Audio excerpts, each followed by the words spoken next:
The cold water of the Red River slapped against Charlotte Evans' face as she fought to keep from drowning, the current dragging her battered body downstream while blood from the wound on her head mingled with the muddy water.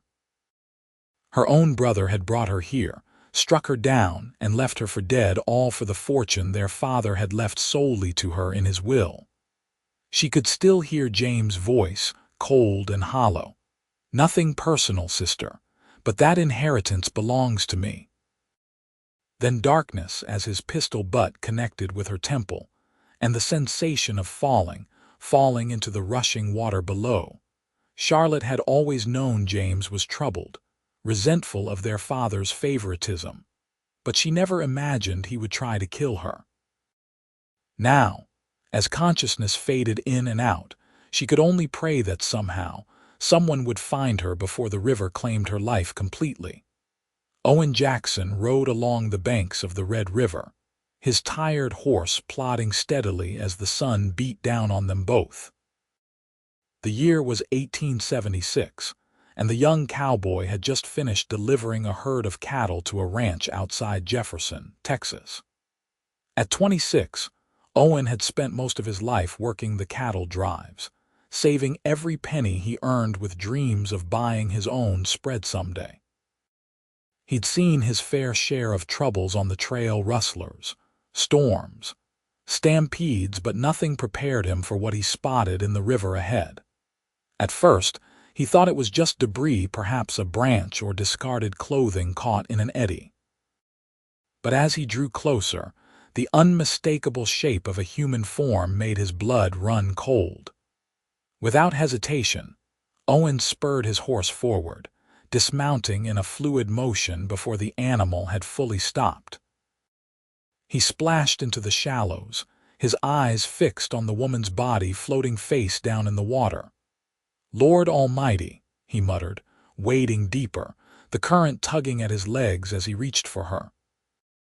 His fingers closed around fabric, and he pulled with all his strength, dragging the woman toward the shore. When he finally got her onto the muddy bank, Owen turned her over gently, brushing wet hair from her face.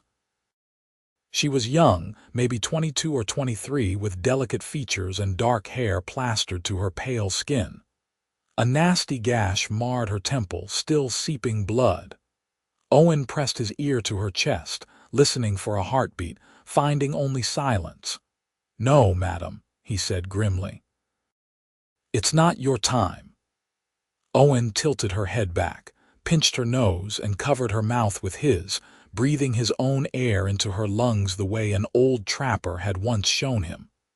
Again and again he breathed for her, pausing only to press firmly on her chest. Just as he began to lose hope, the woman convulsed beneath his hands, water spewing from her mouth as she gasped desperately for air. "That's it," Owen encouraged, turning her onto her side so she could cough up more river water. "Breathe, just breathe." Charlotte's eyes fluttered open, unfocused and confused. Her lungs burned as if on fire, and every breath felt like torture. A man's face swam into view, a stranger with concerned blue eyes beneath the brim of a worn cowboy hat. She tried to speak, but could only manage a weak cough.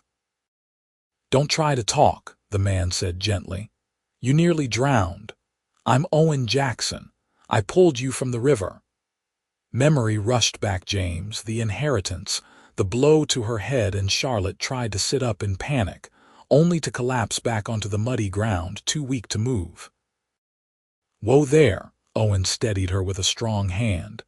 "You're hurt bad. That's a nasty wound on your head. What happened to you?" Charlotte struggled to find her voice. "My brother." She finally rasped, her throat raw. "He tried to kill me." Owen's expression darkened. "Your own kin did this." He shook his head in disbelief, then seemed to make a decision. "I need to get you to a doctor. Think you can ride?" Charlotte wasn't sure, but she knew staying by the river wasn't an option. James might come back to make sure she was dead. She nodded weakly. With gentle efficiency, Owen lifted Charlotte into his arms. She was lighter than he expected, her soaked dress adding weight but her frame delicate beneath. He carried her to his horse, a sturdy buckskin gelding that stood patiently waiting. "This is Buck," Owen said, trying to keep her conscious. "He's steady as they come. I'm going to lift you up first, then climb up behind you." Charlotte felt herself being raised, then settled into the saddle. The world spun alarmingly around her, and she gripped the saddle horn with white knuckles. A moment later, Owen swung up behind her, one strong arm encircling her waist to keep her secure. "Jefferson's about 3 hours' ride from here," he told her, gathering the reins. "Think you can hold on that long?" Charlotte wanted to say yes, wanted to be strong, but the pain in her head was overwhelming. Darkness crept in from the edges of her vision, and she felt herself slipping away despite her best efforts. The last thing she remembered was the feeling of Owen's arm tightening around her as she went limp against him. "I've got you," she heard him say, before consciousness fled entirely. "I've got you." Owen felt the woman go slack in his arms and cursed under his breath. Her breathing was shallow but present, a good sign, but she needed a doctor fast. He kicked Buck into a trot, careful to keep his precious cargo steady in the saddle. As they rode, Owen tried to piece together what had happened. The woman had said her brother tried to kill her, which seemed unthinkable. In his 30 years, Owen had seen plenty of violence, but family turning on family that way struck him as particularly evil. He wondered what could drive a man to attempt to murder his own sister. The journey to Jefferson seemed interminable. Owen stopped once to check on the unconscious woman, using his bandana to clean the wound on her head as best he could. The gash was deep, and he worried about how much blood she'd lost. She stirred briefly under his ministrations but didn't fully wake. "Almost there," he told her, though he doubted she could hear him. "Just hold on." The town of Jefferson finally appeared on the horizon as the sun began its descent toward evening. Once a bustling port city, Jefferson remained one of the most prosperous towns in East Texas, with brick buildings lining the main street and steamboats still occasionally making their way up Big Cypress Bayou from the Red River. Owen rode directly to Doc Wilson's office near the town square, drawing curious stares from townsfolk as he passed. It wasn't every day they saw a cowboy with an unconscious, soaking wet woman in his arms. "Doc," Owen called as he carefully dismounted, keeping the woman secure until he could lower her from the saddle. "Doc Wilson, need help out here." The door to the small office opened, and Augustus Wilson appeared, wiping his hands on a cloth. The doctor took one look at the scene before him and waved Owen inside. "Bring her in." "What happened?" the doctor asked, clearing off an examination table. "Found her in the river, nearly drowned," Owen explained as he laid Charlotte gently on the table. "She was conscious, briefly said her brother tried to kill her. Got a bad head wound, and she's been out most of the ride here." Doc Wilson immediately began examining Charlotte, checking her pulse and breathing before turning his attention to the wound on her temple. "This was no accident," the doctor said grimly. "Someone struck her with something heavy, and you say it was her brother." "That's what she told me," Owen confirmed, removing his hat and running a hand through his hair. "Don't know who she is, though. Never seen her before." "Well, she's not from Jefferson, that's certain," Doc Wilson said. "I know every family in town. She'll need stitches and we'll have to watch for fever. Head wounds can turn bad quick." Owen nodded, watching as the doctor began gathering his supplies. "I'll pay for her care," he said quietly. Doc Wilson raised an eyebrow. "That's mighty generous for a stranger." Owen shrugged, uncomfortable under the doctor's scrutiny. "Didn't pull her from that river just to let her die now." "Fair enough. You can wait outside while I tend to her, Mrs. Wilson will need to help me get her out of these wet clothes." Owen nodded and stepped out onto the porch, settling into a chair to wait. The events of the day weighed heavily on his mind. He'd been headed to the Galloway ranch to see about work for the season, but that would have to wait now. Something told him he couldn't just leave this woman not until he knew she'd be all right, at least. Inside the doctor's office, Charlotte floated in and out of consciousness as Mrs. Wilson, a kindly woman with silver-streaked brown hair, helped remove her sodden dress and undergarments, replacing them with a clean nightgown. She was vaguely aware of a sharp pain as Doc Wilson stitched the wound on her head, but the laudanum he'd administered kept her from feeling the full extent of it. "Poor dear," Mrs. Wilson murmured, wringing out Charlotte's long dark hair.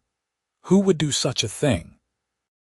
"Her brother, according to the cowboy who brought her in," Doc Wilson replied, tying off the last stitch. 13 stitches. She's lucky her skull wasn't fractured." "Will she be all right, Augustus?" the doctor sighed. "If infection doesn't set in and there's no serious damage to her brain, yes. But she'll need watching for a few days at least. She can stay with us," Mrs. Wilson decided. "We have the spare room."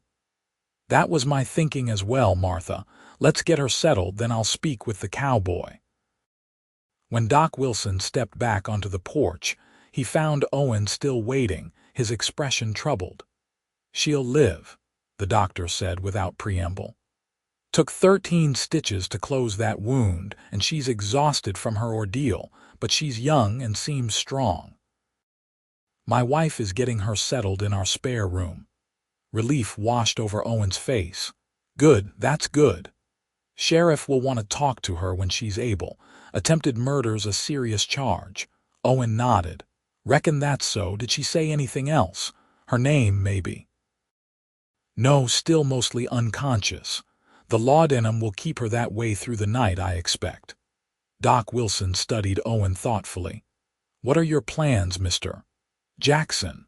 "Owen Jackson, and I don't rightly know, was headed to the Galloway place looking for work, but—" He trailed off, unsure how to explain his reluctance to leave. "Feel responsible for her, do you?" Owen shifted uncomfortably. "I suppose I do. Seems wrong to just ride off." Doc Wilson nodded. "Well, Galloway's always looking for good hands. And Jefferson's not such a big place that you couldn't check on her progress while working there." "That's a thought," Owen agreed. "Is there a place in town I could get a room for the night?" "The Jefferson Hotel's just down the street. Tell them Doc sent you." The older man paused. "And Mr. Jackson, what you did today saving that young woman, it was a fine thing." Owen ducked his head, embarrassed by the praise. Anyone would have done the same. But both men knew that wasn't true. Many would have ridden past, unwilling to get involved in a stranger's troubles. Owen tipped his hat to the doctor and headed toward the hotel, his thoughts still with the mysterious woman who'd been left for dead by her own brother. The night passed fitfully for Charlotte.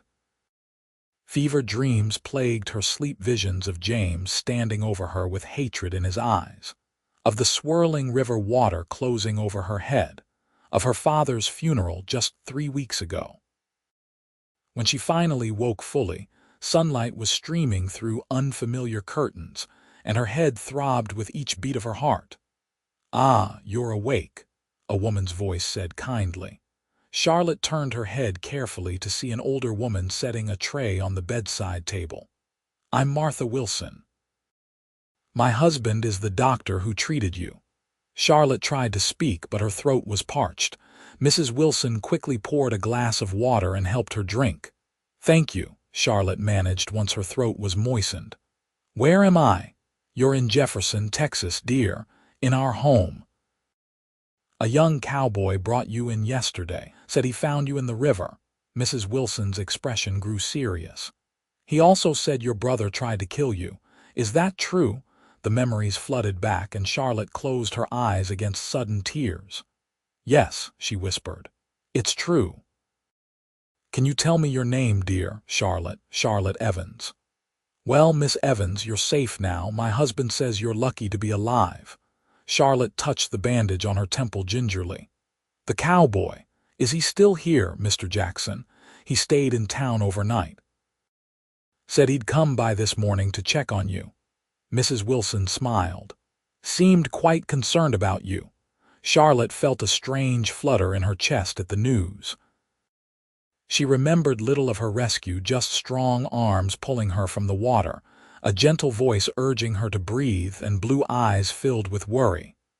I should thank him, she said softly. Yes, you should. But first you should eat something. You've had quite an ordeal, Mrs. Wilson helped Charlotte sit up against the pillows, and despite her headache, Charlotte managed to eat most of the porridge and drink the tea provided.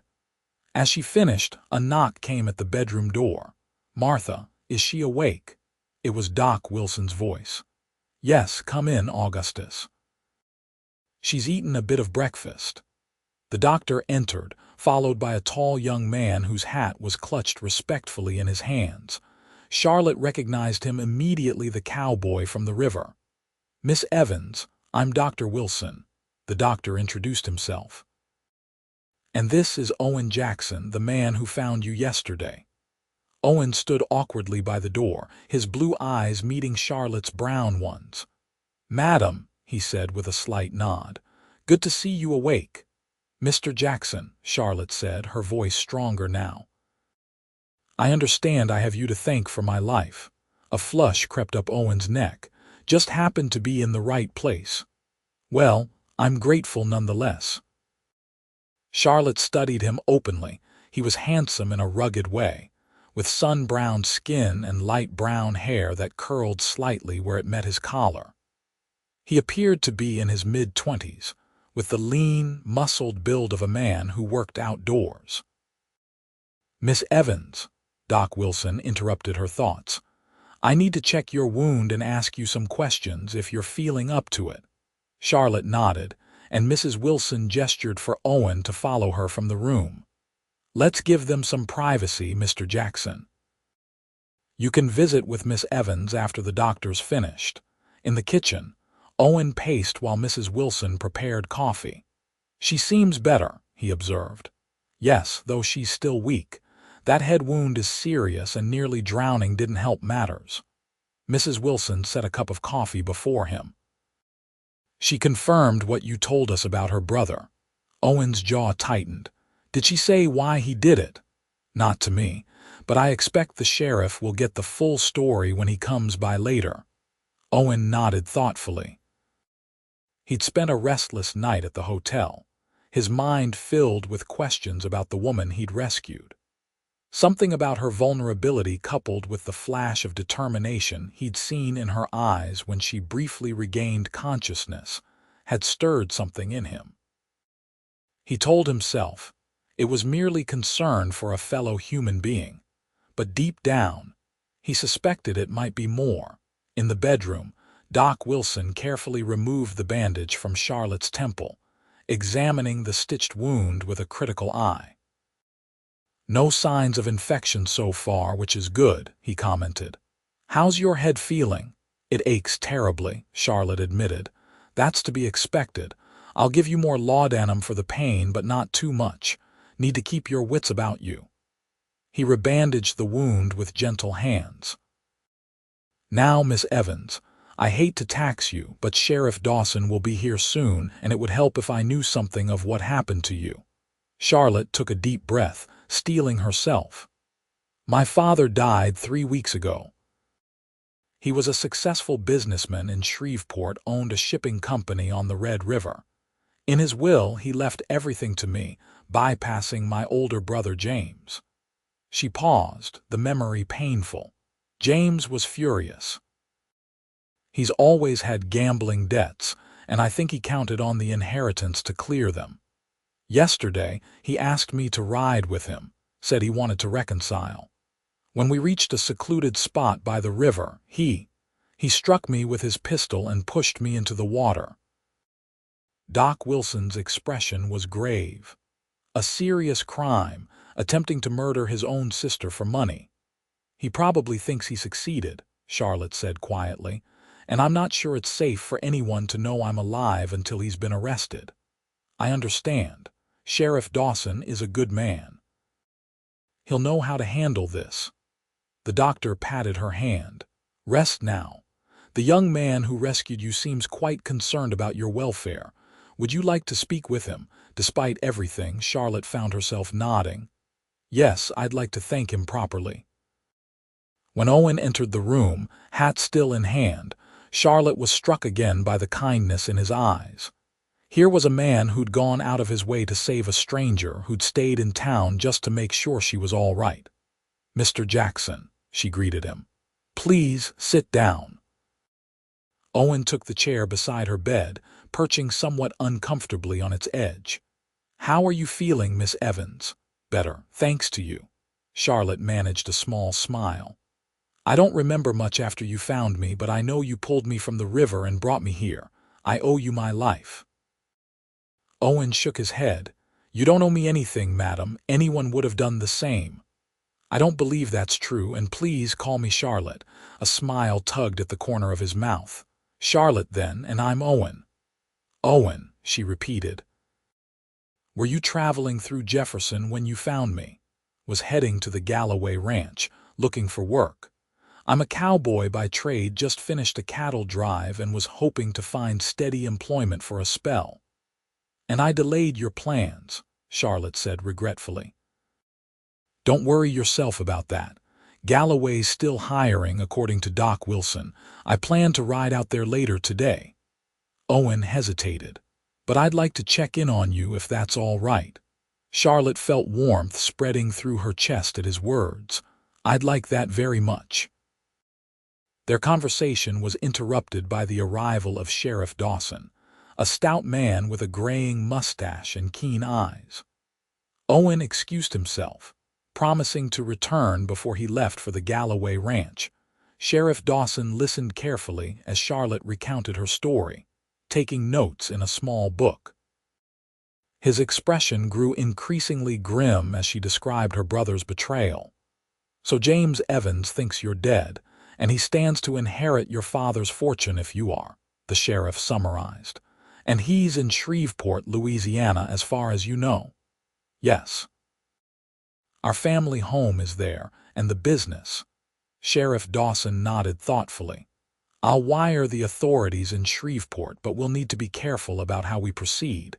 If your brother learns you survived, he might try again or flee." "What should I do?" Charlotte asked, feeling suddenly small and vulnerable. "Stay here in Jefferson for now. Recover your strength. Doc Wilson says you shouldn't travel for at least a week anyway with that head injury." The sheriff stood, tucking his notebook away. "I'll arrange for deputies in Shreveport to watch your brother, but not approach him yet. Better if he doesn't suspect anything until we're ready to arrest him." After the sheriff left, Charlotte lay back against the pillows, exhausted by the conversation. The reality of her situation was sinking in. Her only living relative had tried to murder her. She was in a strange town with no money or possessions beyond the nightgown Mrs. Wilson had lent her, and she had no idea what to do next. A soft knock at the door roused her from her thoughts. It was Owen, hat in hand once more. "I'm heading to the Galloway place," he said. "Wanted to say goodbye before I left." "Thank you for coming back," Charlotte said sincerely, "and for everything you've done." Owen shifted his weight from one foot to the other. "It's nothing, I just—" He paused, seeming to gather his thoughts. "I want you to know that I'll be checking in on you. The ranch is only about 5 miles out of town." Charlotte felt an inexplicable sense of relief at his words. "I'd appreciate that. I'm afraid I'm somewhat alone in the world at the moment." Something in her tone must have revealed more than she intended, because Owen's expression softened. "You're not alone, Charlotte. Not anymore." With those simple words, he tipped his hat and left, leaving Charlotte to ponder their meaning as she drifted off to sleep. The laudanum finally taking effect. The Galloway Ranch was one of the largest in the county, with sprawling pastures and a substantial herd of longhorn cattle. When Owen rode up to the main house, he was greeted by Frank Galloway himself, a bear of a man in his 50s with a booming voice and reputation for fairness. "Jackson, is it? Doc Wilson sent word you might be coming." Galloway looked Owen over with an appraising eye. "Says you're a good hand with cattle." "Yes, sir. Been working drives since I was 15. Know my way around a herd," Galloway nodded. "Also says you pulled a woman from the river yesterday. That true?" Owen shifted uncomfortably in his saddle. "Yes, sir." "Man who'd risk himself for a stranger is the kind I want working for me." Galloway extended his hand. "You're hired. Bunkhouse is over yonder and we start at sunup tomorrow." Owen shook the rancher's hand, relief washing over him. The job would allow him to stay near Jefferson, near Charlotte, while he figured out why he felt so drawn to her. The next few days fell into a pattern. Owen worked from dawn to dusk at the Galloway Ranch, learning the rhythms of the place and earning the respect of the other hands. Each evening he would ride into Jefferson to check on Charlotte, bringing small gifts, wildflowers once, a book of poetry another time, always something modest but thoughtful. Charlotte, for her part, grew stronger each day. By the third day, she was able to sit in the parlor for short periods, and by the fifth, she took brief walks in the Wilsons' small garden with Mrs. Wilson hovering nearby. The wound on her temple was healing well, though Doc Wilson cautioned it would leave a scar. On the 6th day after her rescue, Charlotte was sitting in the garden when Owen arrived. She smiled at the sight of him, noticing how he removed his hat and smoothed his hair before approaching. "You look better," he said, settling onto the bench beside her. "Getting some color back in your cheeks." "I feel better," Charlotte confirmed. "Doc Wilson says I'm healing nicely, though I shouldn't attempt the journey back to Shreveport for another week at least." Owen nodded, then hesitated. "Have you heard any news about your brother?" Charlotte's expression darkened. "Sheriff Dawson received a wire from Shreveport yesterday. James has already filed papers claiming I'm dead and seeking control of the estate. They're watching him but haven't made a move yet." "I'm sorry," Owen said softly. "Must be hard, knowing your own kin would do such a thing." "It is. Though perhaps I shouldn't be surprised. James has always been resentful of our father's favor toward me," Charlotte sighed. "What hurts most is that I loved my brother despite his flaws. I never imagined he could hate me enough to try to kill me."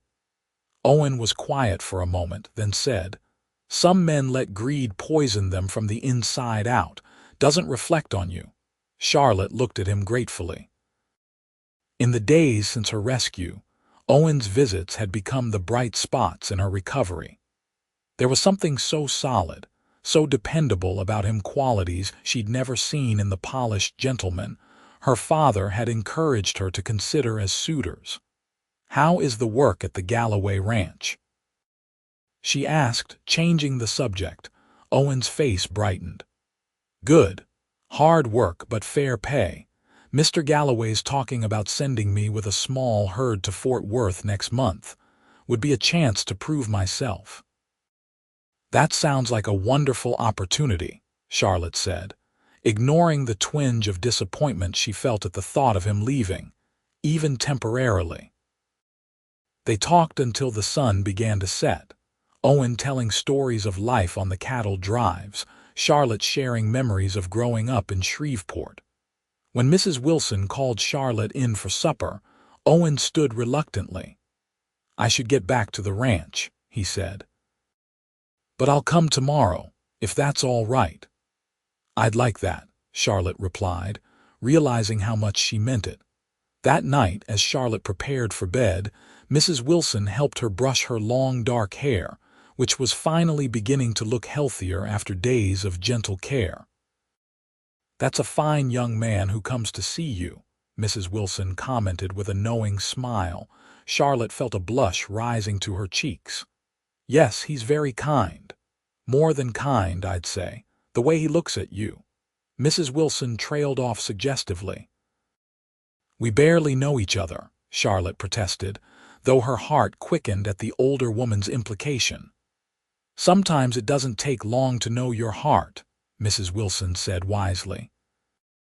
My Augustus asked me to marry him after only 2 weeks' acquaintance, and we've had 35 happy years together.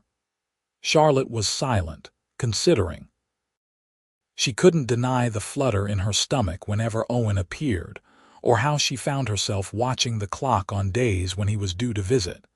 But was it merely gratitude she felt, or something deeper? I don't know what the future holds, Charlotte finally said. Once my brother is arrested, I'll have to return to Shreveport to manage my father's business. Mrs. Wilson patted her shoulder. Cross that bridge when you come to it, dear. For now, just focus on healing body and heart. The next morning brought a surprising visitor to the Wilson home, Frank Galloway himself, accompanied by his wife, Harriet. The Wilsons had known the Galloways for years, and while the men discussed local matters, Mrs. Galloway took an immediate interest in Charlotte. Owen's told us about your ordeal, Harriet said sympathetically. How terrible to be betrayed by your own brother. Charlotte was surprised that Owen had spoken of her to his employers. Yes, it's been difficult, she admitted. Well, I've come with a proposition for you, Harriet continued. The Wilsons have been very kind, but they're not set up for long-term guests. Frank and I have a large house, and our daughter just married and moved to Dallas. Her room is sitting empty, and we'd be pleased to have you stay with us while you recover fully. Charlotte was momentarily speechless at the unexpected offer. That's very generous, Mrs. Galloway, but I wouldn't want to impose. Nonsense. It's no imposition.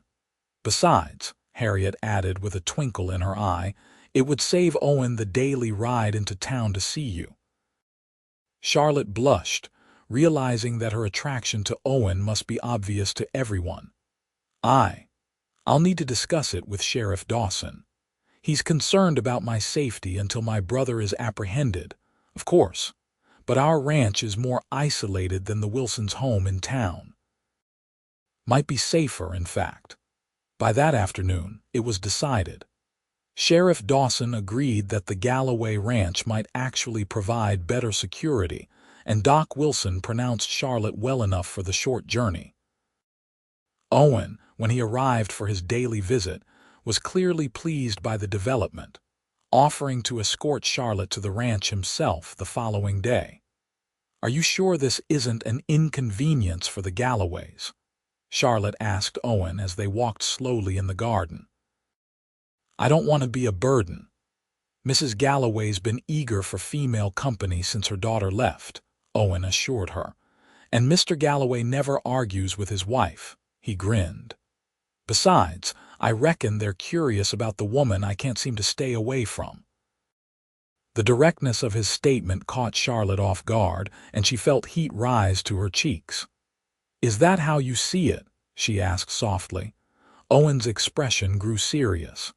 I know it hasn't been long, Charlotte, and you've been through something awful. But I can't deny there's something about you that. He trailed off, seeming to search for the right words.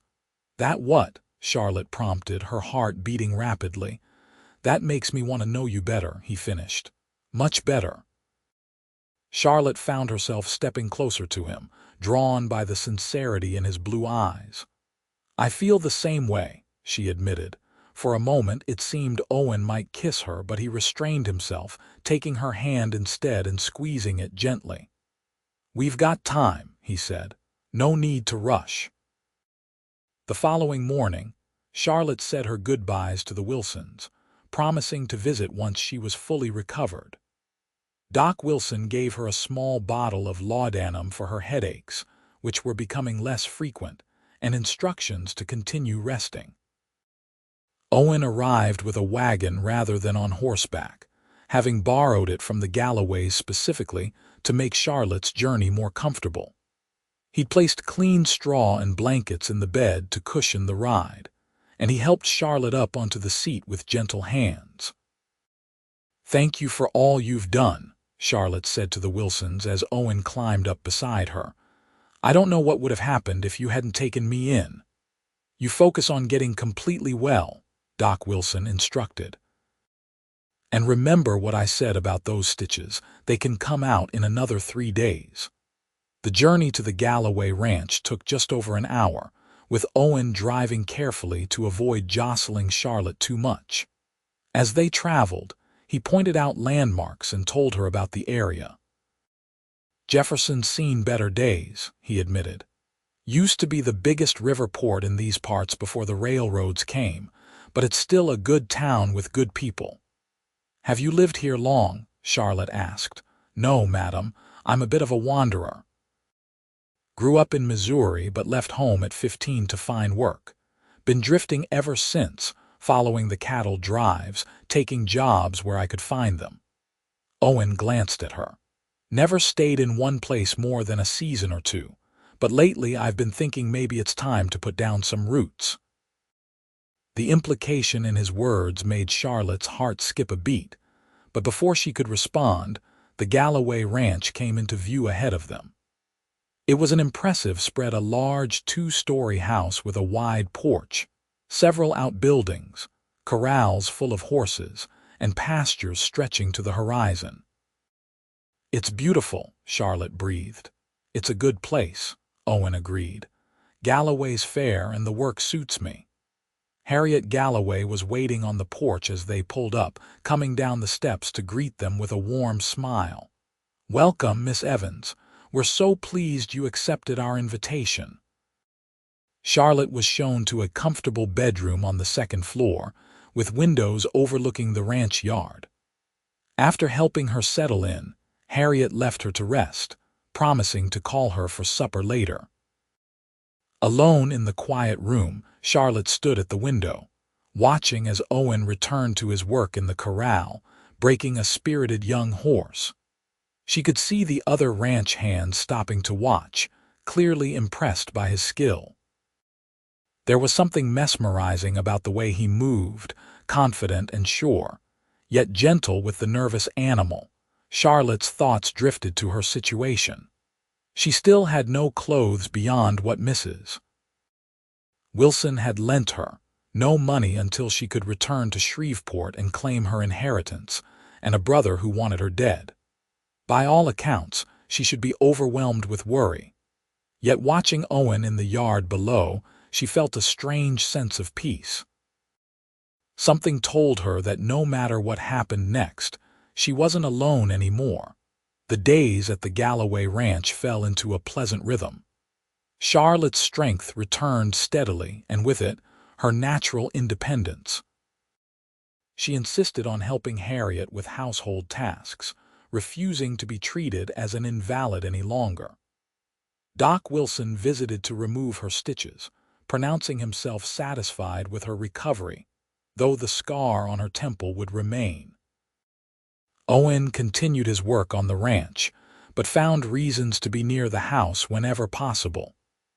In the evenings, they would often sit together on the porch, talking until the stars emerged. Charlotte learned that Owen had lost both his parents young and been raised by an uncle who cared more for whiskey than his nephew.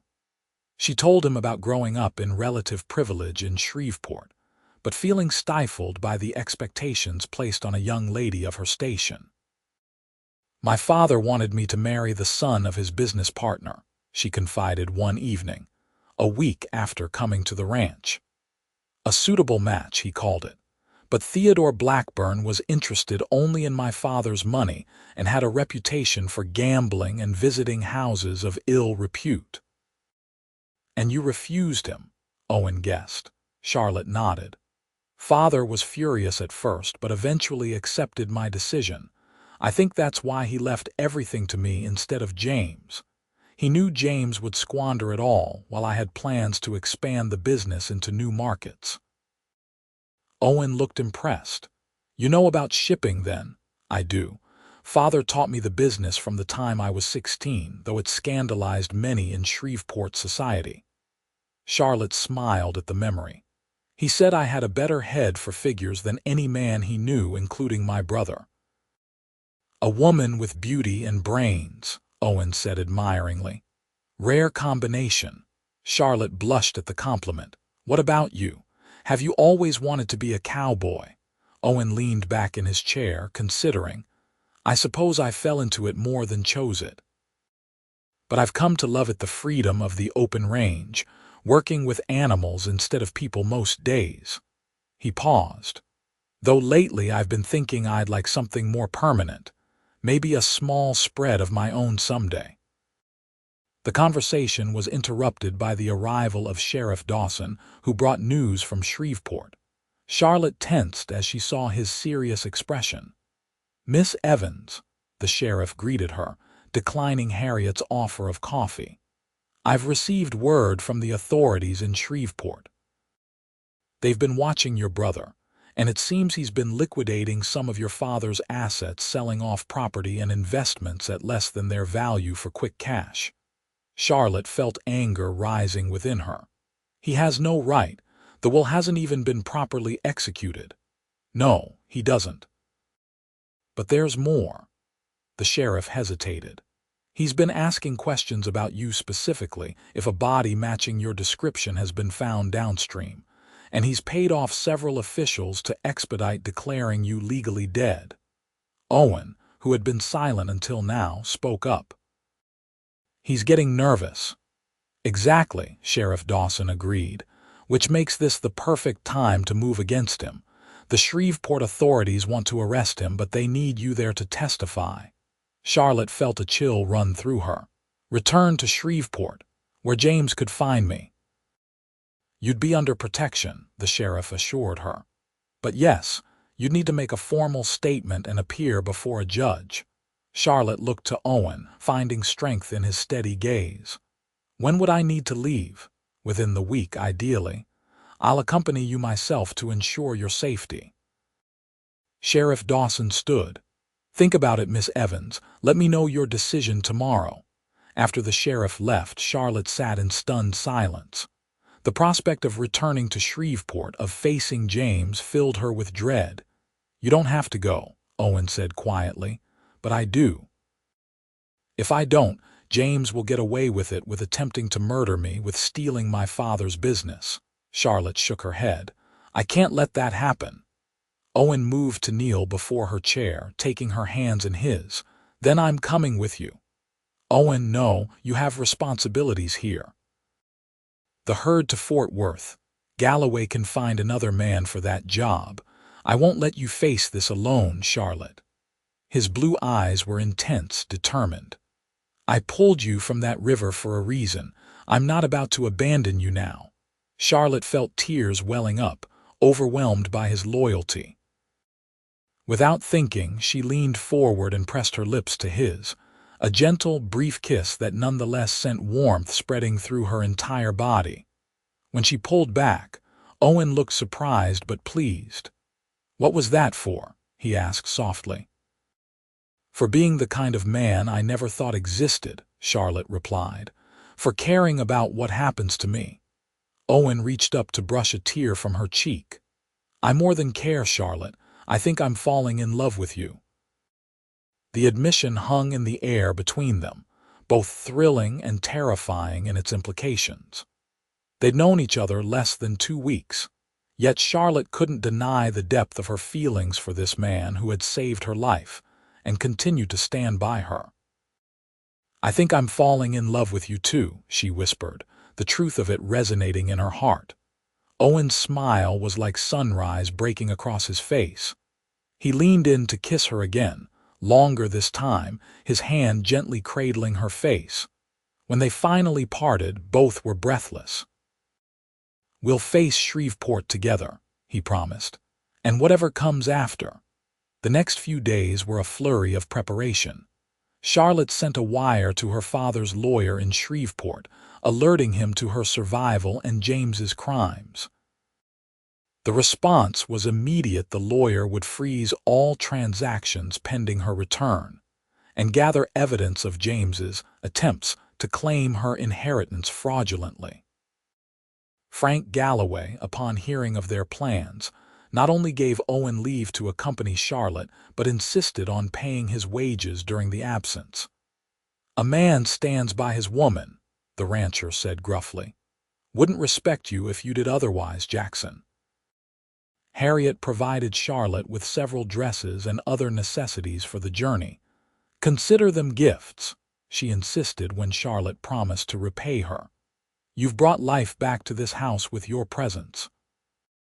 Sheriff Dawson arranged for a deputy from Shreveport to meet them at the Louisiana border as additional protection. The plan was set they would leave in 3 days' time, traveling by stage-coach to Marshall, and then by train to Shreveport. The night before their departure, Owen found Charlotte on the porch, gazing up at the stars. He settled beside her on the swing, his arm naturally finding its way around her shoulders. "Nervous about tomorrow?" he asked. "A little," Charlotte admitted. "Not about the journey so much as what awaits in Shreveport. Facing James, reclaiming my place. It's daunting." Owen nodded, understanding. "You're stronger than you know, Charlotte. You survived what should have killed you. You'll survive this too." Charlotte leaned into him, drawing comfort from his solid presence. "What happens after? After Shreveport, I mean." Owen was quiet for a moment. "That depends on you, I suppose. You have your father's business there." "Yes, but—" Charlotte hesitated, then decided to be bold. "But what I'm asking is, what happens with us?" Owen turned to face her, taking both her hands in his. "I meant what I said the other night, Charlotte. I'm falling in love with you. No, I've fallen in love with you. These past weeks have shown me what I've been missing all these years of drifting. If you'll have me, I'd like to build a life with you wherever that may be." Charlotte felt her heart swell. "Even in Shreveport, you'd leave Texas, the ranching life." "I'd learn the shipping business if that's what it took to be with you," Owen said seriously. "Though I admit, I've been thinking there might be a way to have both." "How so?" Owen's eyes lit up with enthusiasm. "Your father's business ships goods on the river, right? What if we expanded into cattle?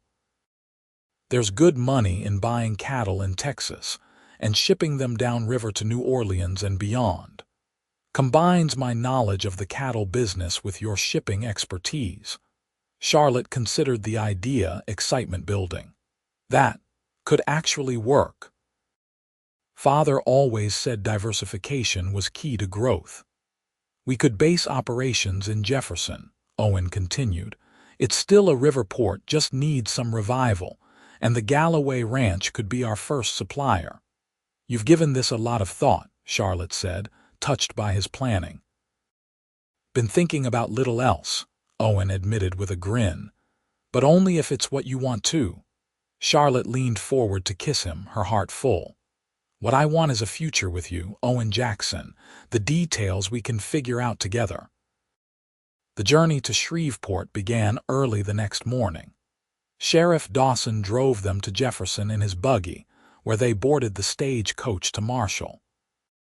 Charlotte wore one of Harriet's dresses, a simple blue cotton that complemented her dark hair, which she kept partially over her temple to hide the still visible scar. Owen was a constant presence at her side, attentive to her comfort and watchful for any signs of danger. His protectiveness might have felt stifling from another man, but from Owen, it felt like a gift, the care of someone who truly valued her. In Marshall, they caught the train to Shreveport, a journey of several hours that took them across the state line into Louisiana. As promised, a deputy from the Shreveport Sheriff's Office met them at the station, escorting them directly to a small hotel where arrangements had been made for their safety. "Your brother doesn't know you're alive or that you're back in Shreveport," the deputy, a young man named Harris, explained. "We want to keep it that way until the judge issues the arrest warrant tomorrow morning. Then we'll move against him." Charlotte nodded, the reality of her situation setting in now that she was back in the city of her birth. "What about my father's lawyer, Mr. Covington? Has he been notified of my arrival?" "Yes, madam. He'll come to you here this evening to discuss the legal matters." After the deputy left, Charlotte sank onto the edge of the bed, suddenly exhausted. The hotel room was modest but clean, with 2 adjoining rooms, one for Charlotte and one for Owen, with Sheriff Dawson taking a room across the hall. "You all right?" Owen asked, concern evident in his voice. "Just tired. And it's strange being back in Shreveport, knowing James is somewhere in the city, going about his business as if he hadn't tried to murder me." Charlotte shuddered. "I keep thinking I'll turn a corner and see him." Owen sat beside her, wrapping an arm around her shoulders. "He won't get near you." "Not while I'm breathing." His fierce protectiveness brought tears to Charlotte's eyes. "How did I get so lucky, having you find me that day?" "I ask myself the same question," Owen said softly. "Out of all the places I could have been riding, I was by that stretch of river at that exact moment. Almost like it was meant to be." Charlotte rested her head on his shoulder, finding peace in his presence despite the tension of their situation. Perhaps it was. Mr. Covington arrived that evening as promised, a distinguished gentleman in his 60s who had served as the Evans family lawyer for decades. His shock at seeing Charlotte alive was evident, but he quickly composed himself, expressing outrage at James's actions. "I never trusted that boy," he said, accepting a cup of coffee from Charlotte. "Too much like his maternal grandfather, a gambler and a wastrel, but to attempt murder." He shook his head in disgust. "What's the legal situation?" Charlotte asked. "Has James succeeded in having me declared dead?" "Not yet, though he's been pushing hard. Your father's will was very specific, everything to you, with only a small annual allowance to James. He's been trying to circumvent that by claiming your death, but I've been stalling the process, demanding proof." Mr. Covington smiled thinly. "I had a feeling something wasn't right about the way you disappeared. And the business, my father's assets. James has managed to sell off some smaller properties and liquidate some investments, but the core business remains intact. I froze the main accounts as soon as I received your wire."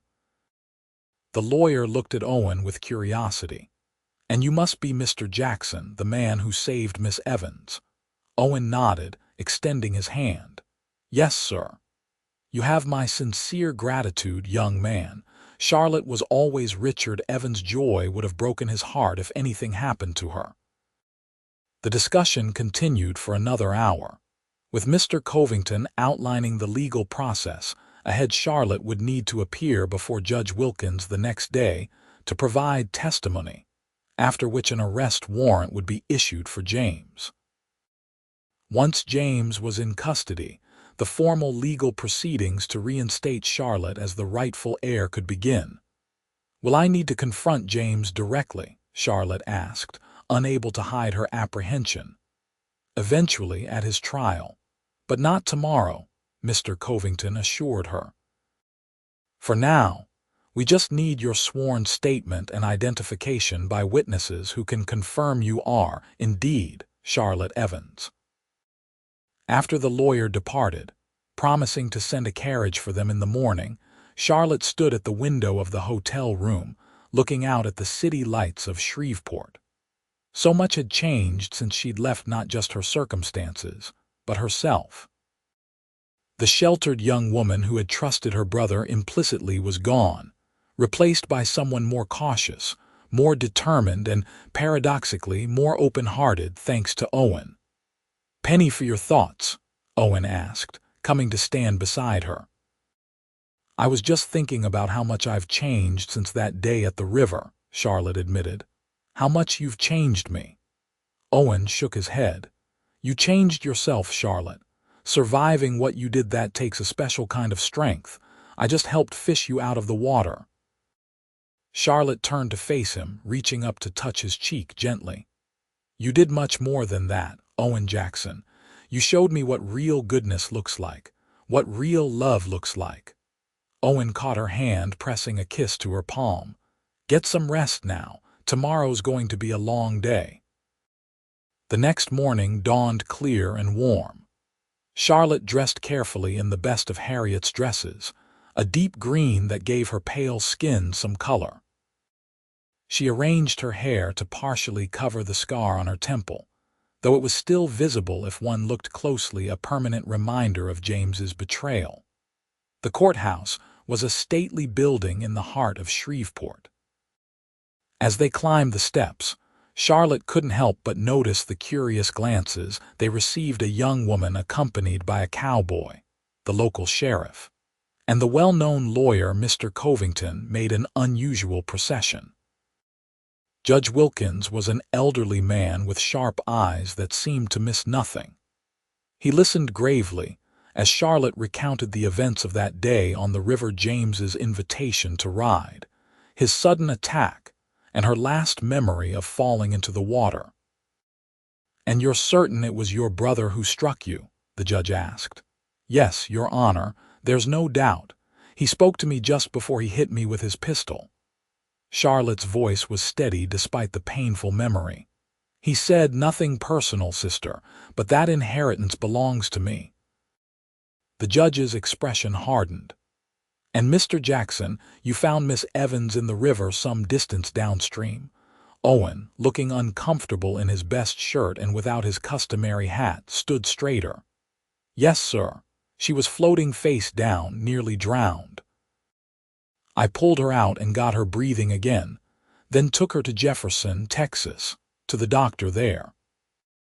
Judge Wilkins nodded, then called forward 2 additional witnesses, longtime servants from the Evans household, who identified Charlotte without hesitation, confirming her identity despite the scar that now marked her temple. After less than an hour of testimony, the judge signed the arrest warrant for James Evans, charging him with attempted murder and fraud. He also issued an order immediately reinstating Charlotte's legal status and rights to her inheritance. "The law enforcement officers will arrest your brother immediately," the judge told Charlotte. "Until he is in custody, I suggest you remain at your lodgings with protection."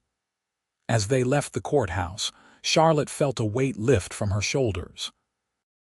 The legal part of her ordeal was beginning to resolve, though she knew the emotional aftermath would take much longer to heal. Back at the hotel, they waited for news of James's arrest. Owen remained at Charlotte's side, his quiet strength a constant reassurance.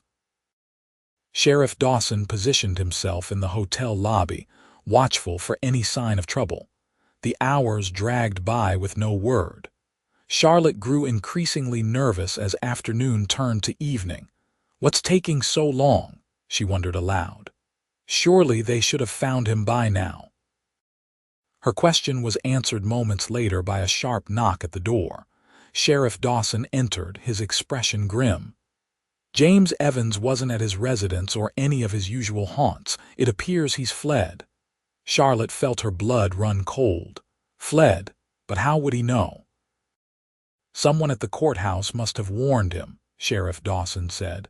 "We have alerts out at all the train stations, stagecoach offices, and river docks. He won't get far." Owen's hand found Charlotte's, squeezing reassuringly. "What does this mean for Charlotte's safety?" "We keep her protected until he's found," the sheriff replied firmly.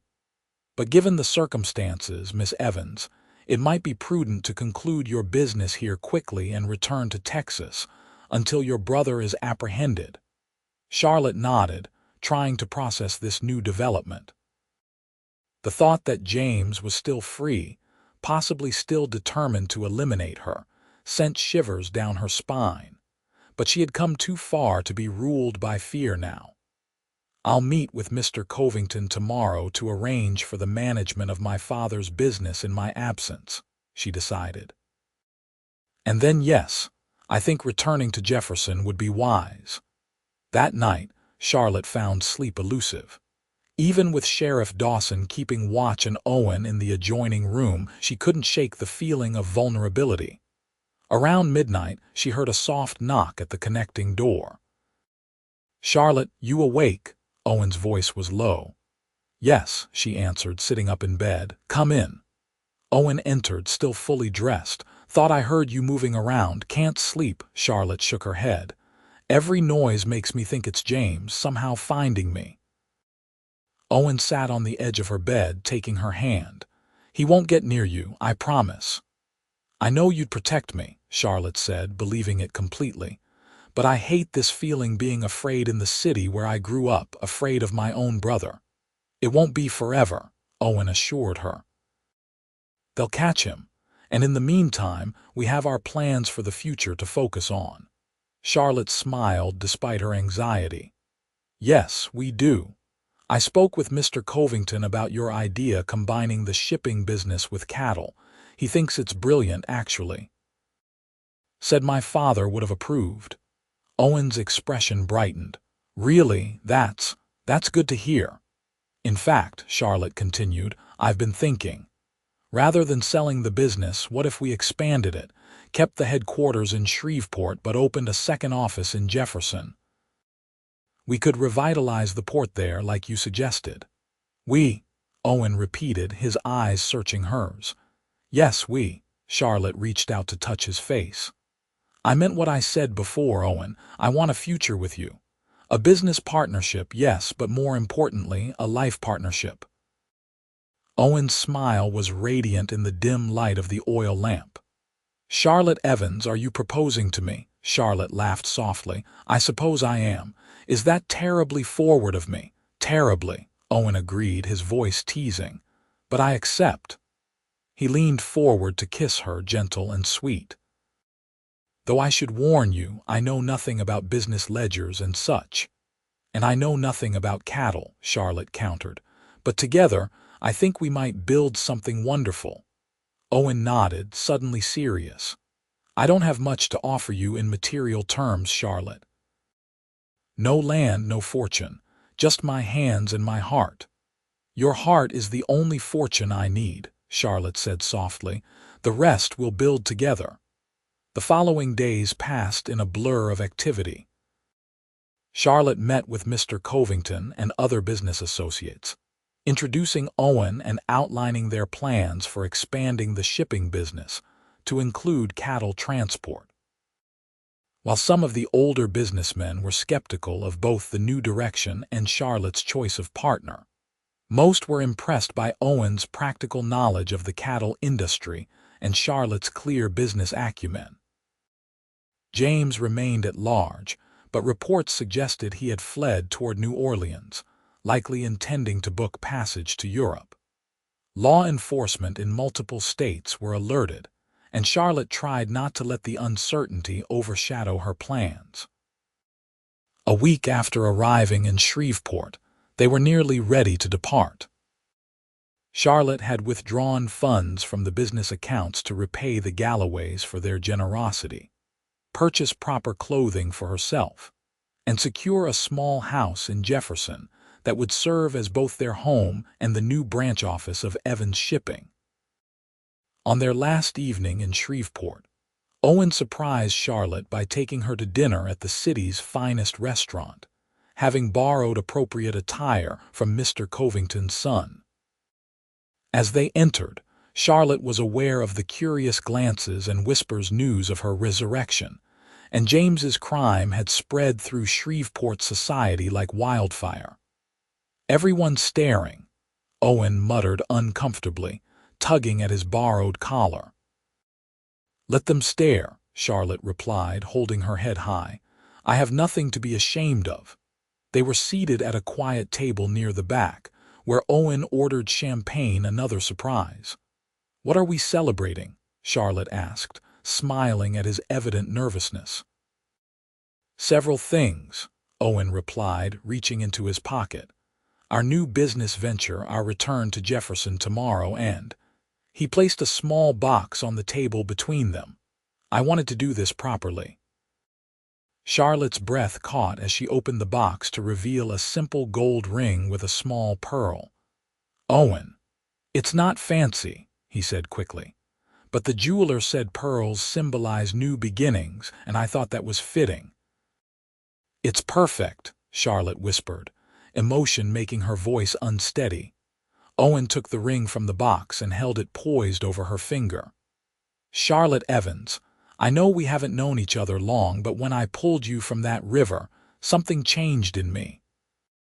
I don't want to spend another day of my life without you. Will you marry me?" "Yes," Charlotte said without hesitation, tears of joy welling in her eyes. "Yes, Owen Jackson, I will marry you." He slipped the ring onto her finger and it fit as if made for her. Around them, other diners who had witnessed the proposal broke into spontaneous applause, causing both Charlotte and Owen to blush. As they sipped their champagne, Owen said, "I've been thinking about what you said about opening the new office in Jefferson. The building you purchased has living quarters above the office, right?" Charlotte nodded. "Yes, it's small but comfortable." "Why?" "Well, I was wondering if you might consider getting married sooner rather than later, say, as soon as we return to Jefferson." Owen looked almost shy as he made the suggestion. "I know ladies usually want big weddings with all the trimmings, but yes," Charlotte interrupted, surprising him. "I mean, yes, I'd like to marry soon. I don't need a big wedding. After everything that's happened, I just want to start our life together." Owen's smile was worth all the elaborate weddings in the world. "Really? You wouldn't regret not having the white dress and church ceremony?" Charlotte shook her head. "Owen, you gave me back my life. Everything since that day at the river has been a gift I never expected. The only thing I need to make my happiness complete is to be your wife." They returned to Jefferson 3 days later, accompanied by Sheriff Dawson, who had insisted on seeing them safely home despite news that James had indeed been spotted in New Orleans, attempting to book passage on a ship to France. Harriet Galloway, upon hearing of their engagement, immediately began planning a small but proper wedding. "You may not want a big affair," she told Charlotte firmly, "but you're still having a proper ceremony with a dress and flowers, young lady." Charlotte acquiesced gracefully, touched by the older woman's motherly concern. Within a week, arrangements were complete. The ceremony would be held in the Galloways' garden, with Doc and Mrs. Wilson, the Galloways, Sheriff Dawson, and a few of the ranch hands as guests. Charlotte's dress was simple but elegant, made by the town's seamstress from ivory satin Harriet had ordered specially from Dallas. On the morning of her wedding, Charlotte stood in the guest room of the Galloway home, staring at her reflection in the mirror. The scar on her temple was still visible, a permanent reminder of how close she had come to death. But rather than trying to hide it, today Charlotte wore her hair up, the scar a badge of survival rather than a mark of victimhood. Mrs. Wilson helped her with the finishing touches, tears in the older woman's eyes. "You look beautiful, my dear, and so happy." "I am happy," Charlotte confirmed. "Happier than I ever thought possible." "Your young man is a good one," Mrs. Wilson said, adjusting a strand of Charlotte's hair. "The way he looks at you, well, it reminds me of how my Augustus looked at me on our wedding day, 40 years ago." A knock at the door announced Harriet, who entered carrying a small bouquet of wildflowers tied with a blue ribbon. "Something blue," she explained with a wink. "And the flowers Owen picked himself this morning." Charlotte took the bouquet, deeply touched by the thoughtfulness of the gesture. "Thank you both for everything, for taking in a stranger, for your kindness." "Nonsense," Harriet interrupted briskly, though her eyes were suspiciously bright. "Your family now, or you will be in about 15 minutes. Speaking of which, it's time. The preacher's here, and your groom is looking like he might wear a hole in the garden path with his pacing." The ceremony was simple but heartfelt. Owen, dressed in a new suit purchased specifically for the occasion, watched with wonder as Charlotte walked toward him on Frank Galloway's arm. His blue eyes never left hers as they spoke their vows, his voice strong and sure as he promised to love, honor, and protect her all the days of his life. when the preacher pronounced them husband and wife. Owen kissed Charlotte with such tenderness that several of the guests openly wiped away tears. The celebration afterward was joyful, a feast prepared by Harriet and Mrs. Wilson, music provided by one of the ranch hands with a fiddle, and dancing that continued until sunset. As evening fell, the newlyweds bid farewell to their friends and rode in a borrowed buggy to their new home, the small but sturdy building in Jefferson that would house both their business and their personal life. Owen insisted on carrying Charlotte over the threshold, a tradition he'd heard about but never expected to enact himself. "Welcome home, Mrs. Jackson," he said, setting her gently on her feet in the simply furnished living room above the office space. "Mrs. Jackson," Charlotte repeated, savoring the sound of her new name. "I like that." Their first weeks of marriage passed in a blur of happiness and hard work. Charlotte set up the office for Evans and Jackson Shipping and Cattle, while Owen traveled to neighboring ranches to establish business relationships.